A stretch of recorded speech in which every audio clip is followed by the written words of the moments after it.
Sabi ni Saldico, House funded key sectors in 2025. But Escudero post for cuts. Nagpupuksaan po yung dalawa. Kaya lang ang masama dito sa dalawang ito, habang sila nagpupuksaan, nandadamay ng ibang tao. At ito yung resulta, mga kababayan, ng mga budget anomalies nila. Sabi ng Armed Forces, ngayon pa lang, report naman ito ng GMA News 3 hours ago. Ano sabi dyan?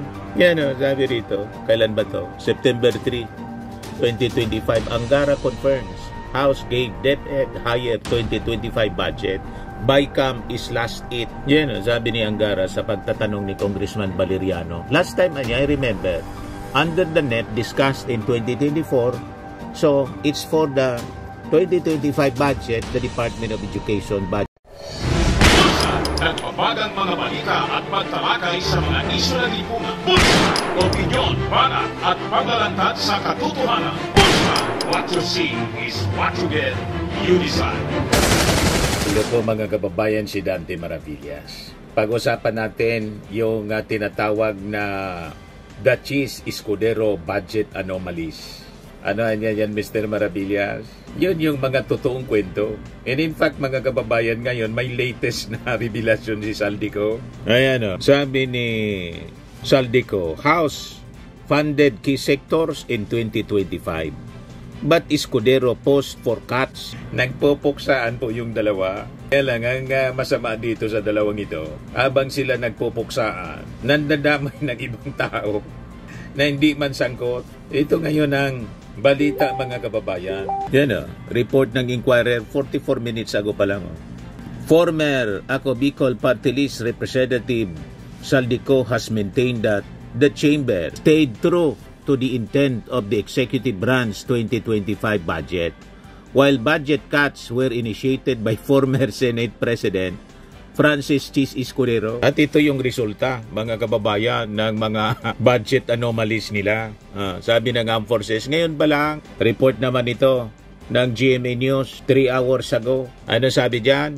252 ghosts and 10,000 inspected infra projects. Tumulong na po yung Armed Forces sa inspeksyon. Sabi dito sa balita po, in a press briefing, Armed Forces spokesperson Colonel Francel Margaret Padilla said that the inspections were conducted with the Philippine National Police. There were 30,000 projects that were deemed for the Armed Forces of the Philippines and PNP collectively to inspect. From these 30,000 projects, 10,000 na po yung ating na-inspect from the side of the Armed Forces. It turned out that the total of around 252 of this na naikot na po namin are ghost projects from 2016 to present. Lalo nito manggagalaiti yung mga DDS po.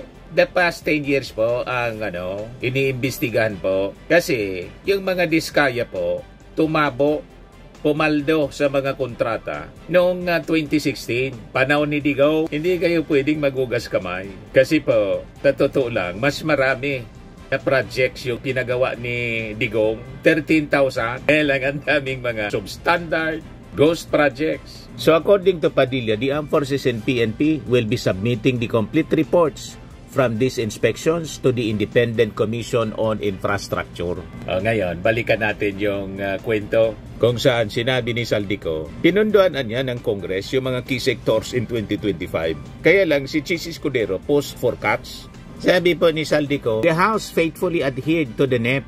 Instead of reducing allocations, we hike funding for critical sectors like education and social services. For food security, we increase the National Irrigation Administration's budget, which includes your legacy dam projects in Ilocos. Ito yung sulat ni Saldico daw sa ating Pangulo na wala mang received copy. The budgets for the DSWD, DA, and PhilHealth subsidy remain intact at the House level, sabi po ni Saldico. For 2025 budget, sabi ni Saldi, none of our Senate counterparts adhered to your Excellency's campaign promise of food and health legacy and other basic concerns since SPCs wanted a 200 billion allocation for the Senate.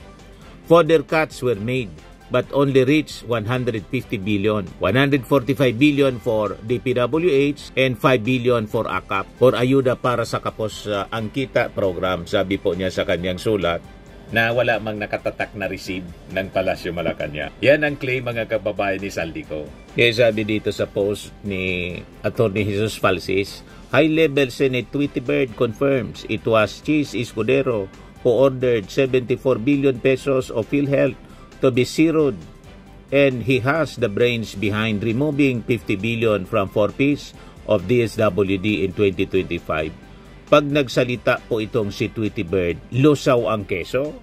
Nangantyaw po siya, Atty. Falsis, kaya galit na galit si Chis Escudero kay Atty. Falsis, mga kababayan. So ngayon, pag-usapan natin ito, budget anomalies ni Quezon. The Chis budget anomalies as exposed sa mga investigasyon, mga kababayan. So makikita ninyo ang puksaan ng dalawa politiko, dating ako Bicol Party List Representative Saldico at saka si dating Senate President Chis Escudero. So makikita natin, mga kababayan, habang itinatanggi nila ang kanilang papel sa mga sablay na pagbabago sa 2025 budget, isa pong katotohanan ng hindi nila matatakasan na sila po ang may hawak sa BICAM. Sila yung nakapirma po, sila ang nagpatakbo, sila yung nagmaniobra. Sila rin yung nagpasok ng mga pagbabago sa budget. Nagtuturuan yung dalawa. Ang masakit, ngayon pong umiinit yung issue, nagpapalakasan sila po na magturo. Turo dito, turo doon. Pero ang malinaw, isang direksyon lang po, ang kanilang tinatakasan, accountability. Gustong maghugas kamay, magpilato. Sa bagay, normal yan, mga kababayan. Sa isang tao, kailangan man umamin, agad-agad. Hahanap siyempre ng dusot, mga kababayan, siyempre. Pero dapat nating maintindihan, sino ba talaga ang may kontrol sa BICAM? Na yan sa proseso ng budget. Now, ayon po sa proseso ng budget, ang Bicameral Conference Committee po, ang pinal na nagpapasya. So, noong 2025, budget deliberation, ang tanong, sino yung namumuno or namuno? Sino pa po? Sa Senado, pumasok si Chis Escudero bilang Senate President, na sabi nga natin, hindi man dapat siya pumasok kasi traditionally, ang Senate President hindi man kasama. Isinama niya yung kanyang sarili, in-insert niya. Ang unang in-insert ni Chis, yung sarili niya. Sa Congress, si Saldico bilang chairman, committee ng appropriations. Silang dalawa po talaga. Itong mga questionably pong mga insertion, malinaw po kung sino ang nagmaniobra. Kailangan pa bang i-memorize yan? Bisyo na to, sabi ng Lab Radio. Ginawa nilang bisyo eh. So malinaw po, walang involvement po ang ating Pangulong Bongbong Marcos na pilit nila ng mga critics na kinakaladkad. Sila mismo. Si Saldico, kinakaladkad yung ating Pangulo sa insertion. Malabo po. Walang participation po si Speaker Martin. Wala nga siyang pirma doon. Pero ngayon, pag umasta, mga kababayan sila, parang pinalalabas sila yung biktima. Ginugulo ang kwento, mga kababayan. Yan ang malinaw. So ang tunay na numero sa DPWH versus education, malinaw na minaniobra ni Chis. Sinabi mismo ni Secretary Angara na sa 2025 budget po, mas mataas daw yung budget ng DepEd sa DPWH. Sa House, DepEd pa rin yung mataas. Pero nang dumaan na sa BICAM po, biglang mas mataas na yung DPWH kaysa sa education. Yan o, sabi rito. Kailan ba to? September 3, 2025. Angara confirms House gave DepEd higher 2025 budget.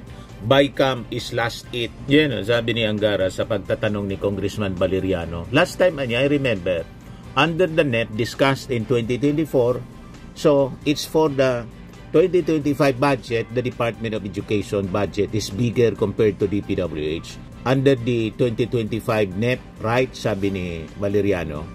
And then, after the House GAB was finished, after the House Congress finalized it, the budget of the Department of Education is still bigger compared to the DPWH. If you remember it, he added. Sagot ni Angara, you are correct, Your Honor. To my recollection, yes, Your Honor, because you even increased our budget under the House GAB, sabi ni Angara. Sabi ni Valeriano, but after the GAA was finalized, the General Appropriations Act, there is bigger DPWH budget compared to DepEd. Sagot ni Angara, that's correct. Kita ninyo, talagang sa BICAM po nangyari yung pagritaso. Sino may control ng BICAM? Yung dalawa. Huwag kasi kayo na magpilato. Naliwanag po sa BICAM nagbago. So, sino nagmaniobra? Yung dalawa. si Cheese, si Saldi. So ang ibig sabihin po, giniba nila yung priority sa education. Now, sa PhilHealth, biglang nawala po, zero. Siniro po sa BICAM. Ang PhilHealth budget po, kumpleto sa NEP. Intact po yung budget sa House version. Pero pagdating po sa BICAM, hawak ni Cheese, na-wipe out bigla. 74 billion na subsidy po ang tinanggal. Report ng Politico News, December 1, kahapon. Who cut DepEd, PhilHealth, DA budget, Saldico blames Cheese Escudero for 2025 slash. PhilHealth zero subsidy, reflection of government neglect. Report po ng Ibon Foundation. The decision to cut PhilHealth's government subsidy zero as approved by the Bicameral Conference Committee on the National Budget has drawn criticism from health advocates in the paying public. The 74 billion budget reduction was made to supposedly teach the agency a lesson for not spending its money properly and accumulating around 600 billion in CV and reserve funds from unspent budget in previous years. Yan, report ng Rappler. BICAM members defend massive budget cuts for DepEd, PhilHealth amid criticism. Dinefend pa nila. Yan, sabi dito sa report ng Inquirer, Escudero, PhilHealth zero subsidy is because of their own failure. Sinisi pa yung PhilHealth. Malinaw po kung sino ang salarin. Tapos magtuturo sila ng iba. Yan ang mali, mga kababayan. Kailangan nating linawin po. Kailangan kalkalin natin yung mga kwento para ma-remind sila at ang ating mga mamamayang Pilipino kung sino yung dapat na managot. So, hindi lang po PhilHealth yung tinira. Pakyawan po yung ginawa nila, yung ginawang pagbabawas. Dahil sa pagmaniobra po ng BICAM o DSWD, binawasan po ng 95.9 billion, DOH minus 25.7 billion, DOLE minus 18 billion, DOTR minus 16.6 billion, DHS UD minus 582.7 million. Talaga rinitaso po nila ng todo. So ang tanong, ito ba yung priority ni Cheese Escudero para sa bayan? O ito yung priority ng mga kaalyado niya lang? Di ba? Kasi po ang nangyari, yung pinakang malaking mga insertions na punta po sa mga kaalyado nila. At ito ang hindi nila mabubura. Yung 142 billion na insertion ng Senado. Ayan o. Napunta po sa Bulacan, 12.08 billion pesos. Baluarte ni Joel Villanueva. Sa Sorsogon, 9.13 billion, home province ni Cheese Escudero mismo. Sa Mindoro, 8.3 billion. Sa Batangas, 7.3 billion. Sa Davao, 7.2 billion. Baluarte ni Bongo at ni Bato de la Rosa. Sa Misamis Occidental, 6.5 billion. So ang tanong po, para ba sa development dito o para sa political preparation? Ano sa tingin ninyo, mga kababayan? So ang malinaw po na dapat tingnan na ICI at saka ng Ombudsman na yung House version po ng budget, mababa yung DPWH. Yung House version po, may full budget ng PhilHealth. Sana po, pina-priority talaga education over DPWH. Pero sa final version po, binago. Ang nangyaring pagbabago, nangyari po sa BICAM. Nahawak po ng dalawa, ni Cheese at ni Saldi. Sila yung nakapirma po doon. Kaya makikita natin, may base para i-indict po si Cheese Escudero. Pero si Martin Romualdez po, malinaw na walang liability, walang anomaly, mga kababayan. Kaya sabi ng ICI, wala silang nakitang adverse findings or guilt para kay Martin Romualdez. Yan sabi ng ICI, ginugulo nila. ICI, no finding of guilt versus Romualdez in Ombudsman referral. Pilit nilang dinodongisan po si Martin Romualdez, ang knight in shining armor ng ating Pangulong Bongbong. Dinodongisan nila. Wala man pong makita yung ICI. Di ba po malinaw? Ngayon, ano yung ultimate power play ni Cheese? Yung budget hostage threat. Kasi ayon mismo sa records and testimonies po, sabi niya, tatapusin ko niya yung budget hanggang March 2025. So anong ibig sabihin nun? He was willing to hold the whole country hostage para lang makuha yung gusto niya. At ngayon, tahimik. Parang walang nangyaring mga anomalya. Yan ang laro nila. Yan ang laro niya, mga kababayan. Halata niyo. Kaya malinaw po ang mga kaganapan kapag nahuli po yung utak ng nagmaniobra sa BICAM. Pag nahuli po, mag-iingay sila para iligaw yung publiko. Pero malinaw po sa mga documents, lumalabas po talaga ang totoo. Yung dalawa po yung nagmaniobra. Ngayon, nagtuturuan sila. Sila yung nag-allocate. Sila yung may kaso, siyempre. Booking eh. Kaya si Martin po, malinaw wala. Malinis po. So dapat we rely on documents, hindi po sa drama. Sa numbers po tayo. Huwag sa narrative. Kaya tama itong sinabi ni House Deputy Speaker Ronaldo Pono. Pakinggan po natin. Panoorin ninyo. Ito ang hindi na naaalala ng tao. Ang House gumawa ng panukalang budget. Okay? Nag-approve ang House of Representatives ng budget. Ngayon, sa budget na yun, kung titignan ninyo, nandyan lang naman, public document, pwede nyo kunin sa Secretariat. Hindi nawala yung PhilHealth budget. Intact sa version ng House. Hindi nabawasan yung Department of Education budget. Intact. In fact, mataas. Ang nabawasan dito sa House, yung Public Works budget. Okay? Tignan nyo yan. Yan ang pinadala sa Senado. Ngayon, ang finally lumabas, natanggal yung PhilHealth Trust Fund, nabawasan yung Department of Education, nadagdagan ang Public Works budget. Ngayon, gusto namin malaman, binaliktad nila. Sinong nagpalit nun? May ilang umaalma matapos makatanggap ng zero ang PhilHealth para sa kanilang subsidy. Pero depensa ni Senate President Francis Escudero, mula sa 500, bumaba ng 400 at 40. Sa ngayon, 600 bilyon muli yun. Dadagdagan pa natin uli ng 74 para sa hindi naman dinadagdagan yung benepisyo. Sa totoo lang. Sinisirinig ko sinooy Senate President Chis Escudero kung bakit daw lumobo ng husto noon ang budget ng DPWH ng mas malaki pa sa budget ng edukasyon. Gusto raw kasi ni Escudero na magkaroon ng 200 billion na alokasyon ang Senado na ang malaking bahagi ay ipapasok sa mga proyekto ng DPWH. Kaya kinailangan magbawas sa pondo sa ibang departamento. Nagbabala pa raw siya kay Escudero na hindi pwedeng mas malaki ang alokasyon ng DPWH kaysa edukasyon, pero nagbanta raw si Escudero na patatagalin ang budget deliberations para magkaroon na lang ng re-enacted budget. Tapos po, pumunta sa Senado at pumunta sa BICAM. Tama po ba? Pag-alis amin sa House of Rep, 825 billion. Pero nung in-approve, after nung Senate at BICAM, ang naging budget ninyo ay 1.13 trillion. Correct? Yes or no? Yes, sir. Tumaas ang budget ninyo ng almost 289 billion pesos. Tama? Nangyari yan sa BICAM. Tama? That's on the record. That's on the record. Hindi naman natin yung pagkakailay. Dokumento po, hindi kwento. Ang insertions o paglobo o pagsingit nangyari sa BICAM. Ito ang hindi na naaalala ng tao. Sa BICAM, ang may kontrol ng BICAM, si Chis Escudero, si Saldico. Sila yung nakapirma. Wala doon si Martin.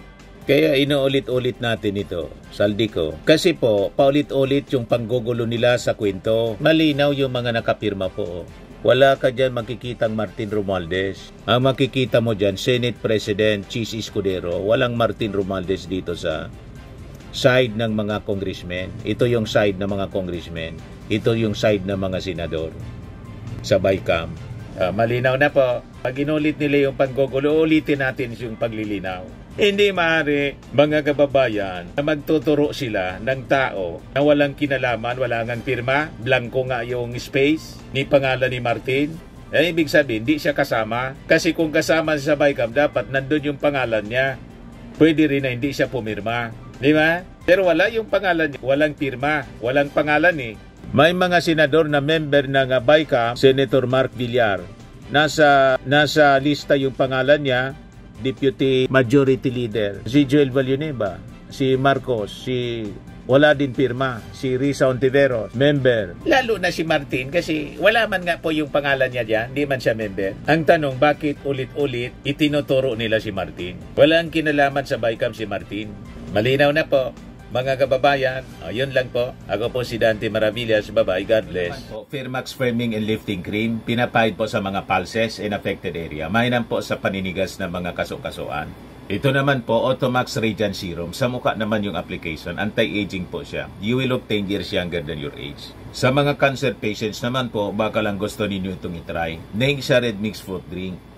Hindi mo po siya gamot, food supplement siya. Kaya lang, gawa siya mga kababayan sa goji berry. Yung goji berry may anti-cancer properties. O ngayon, yung mga inquiries ninyo, dumiritso na lang kayo sa aming messenger sa Facebook para masagot namin agad. Ayos pa? Ayos na ayosan niya, Mr. Maravilla. Sa mga nagana po ng malinis and spacious fitness gym, pumunta lang po kayo sa aming Colossal Fitness Gym. May Grab car rental din po kami. But anyway, ito po pala yung aming bagong product na binibenta online. I am worldwide amazing pure organic barley powdered drink mix from Australia. Negosyo to ng aking anak na architect entrepreneur Riz Maravillas. Ayan po. Kontakin na lang po ninyo siya, Riz Maravillas on Facebook. Ang mga health benefits niya, boost immunity, improves digestion, enhance energy levels, packed with antioxidants, prevent cancer. Ito naman po yung bago naming product na binibenta online. Eye Glow Serum, whitening po siya. Tingnan ninyo yung epekto sa aking anak na architect before and now. Yung mga inquiries po ninyo, dumiretso na lang kayo sa kanyang Facebook account, Riz Maravillas.